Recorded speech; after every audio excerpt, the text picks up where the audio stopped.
Namo Phat, good morning. Thank you for joining me for a daily practice check-in.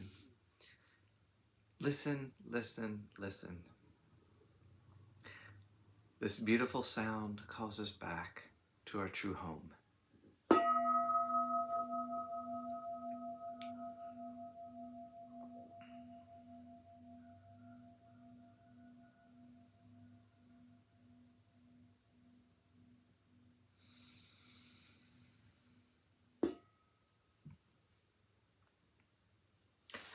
The first mindfulness training.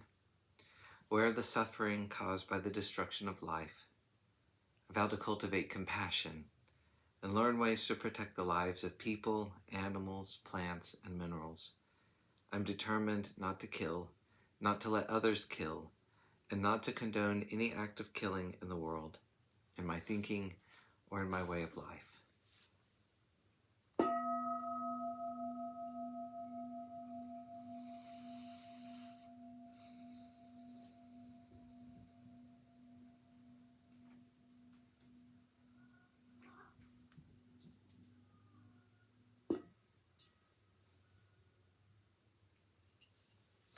Our reading for our Dharma lesson this morning is a summary of the chapter on doubt by Ajahn Thiradhammo from Working with the Five Hindrances. Doubt, as understood in the Pali Canon, is basically doubt about Buddhism, the Buddha, the Dharma, the Sangha, and the training. In the present time, however, with so much emphasis upon conceptual thought, a number of other forms of doubt have arisen. I have designated these as self-doubt, confusion, worry, indecision, and fear-anxiety. Some doubts concern specific topics, which can be researched and possibly some resolution achieved.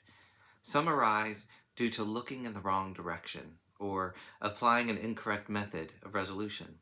Some of these are 1. Not using the right mode of understanding, either thinking, learning, or meditative realization. 2. Trying to know about that which is unknowable. For example, where an enlightened person goes after death. 3. Inquiring from false assumptions. Who gets enlightened? Some doubts arise due to our holding onto wrong views or rigid views, which then clash with new knowledge and thus throw us into uncertainty. The principal way to resolve doubt is by investigation.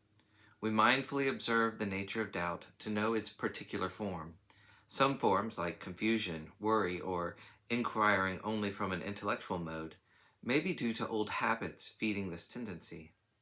Other forms may be due to serious inquiry into truth and may require some meditative development, perhaps with the support of a wise teacher or experienced friend. A form like self-doubt may require some review of habits, as well as study of the underlying dynamics of eye-making. Ideally, if we don't become paralyzed with doubt, it can be transformed into reflective inquiry. Who is asking the question? Rather than having the question answered and leaving space for another question, we can look into the silence of the mind at a deeper level of self, possibly to the source of self. This is how we can transform a hindrance into a helper. One of the questions Ajahn Chah posed was, if you can't go forward, and you can't go back, and you can't stand still, where do you go?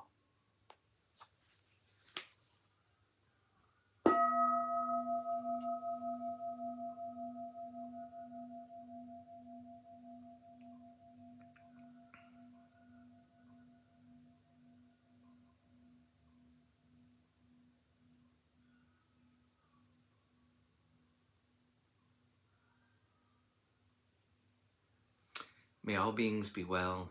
May all beings be happy. May all beings be peaceful. Sadhu, sadhu, sadhu. Thank you for joining me today.